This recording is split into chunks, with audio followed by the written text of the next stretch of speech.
Growth happens when you leave your comfort zone. We've heard this a million times, but sometimes it just feels absolutely impossible to do. I know, because I've had to push myself outside of this cozy state in order to achieve things that I've only dreamt in my mind.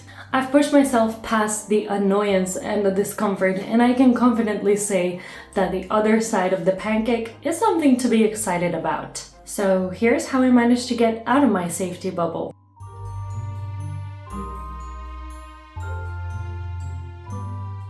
To establish exactly what the comfort zone is, imagine you going into a forest and walking the same path every day. The trail is familiar, so you know it very well, and it is really easy to navigate. That is your comfort zone. Stepping out of your comfort zone is when you decide to take a path that you haven't walked through before.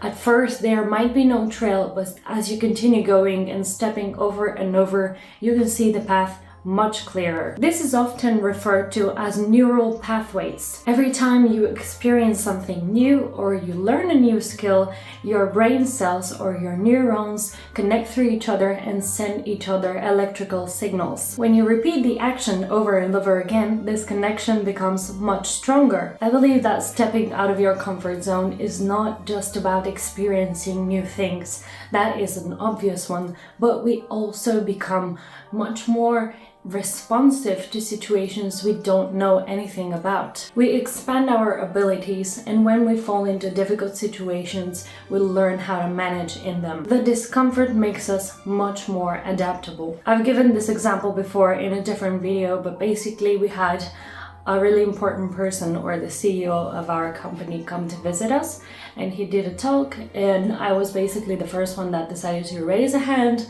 and ask a question in front of maybe 100 or 200 people. And yes, it might be a little bit embarrassing in the beginning, or you might be like, well, what if I ask a stupid question?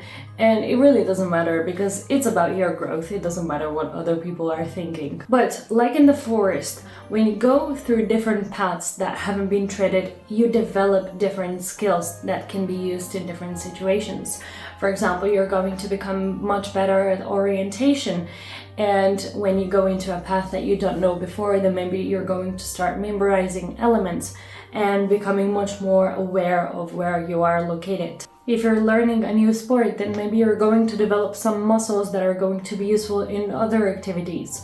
I, for example, have started training horse riding, and I find that my legs have strengthened much over time with practice, and maybe now I can go up the stairs and not feel tired anymore. The point is, challenges are really important for development. By challenging ourselves, we're not only expanding our comfort zones, we're also expanding our minds. We're adapting better, we're becoming smarter, we're becoming more perspective about things. And usually, if you notice, successful people and really intelligent people are not afraid to try out new different things that they haven't tried before. They're not afraid to fail and then to learn. They know that by exposing themselves to more stress, is going to make them much more adaptable. That is how neuroplasticity works. So, I encourage you to embrace the discomfort and to push through. I know it's going to be difficult in the beginning, but I also know that you've got this. Leave that comfort zone, leave your safety bubble, and make it bigger. Then leave again and make it even bigger. If you've enjoyed this video, like, subscribe, share it with your friends, and I'll see you again in the next one.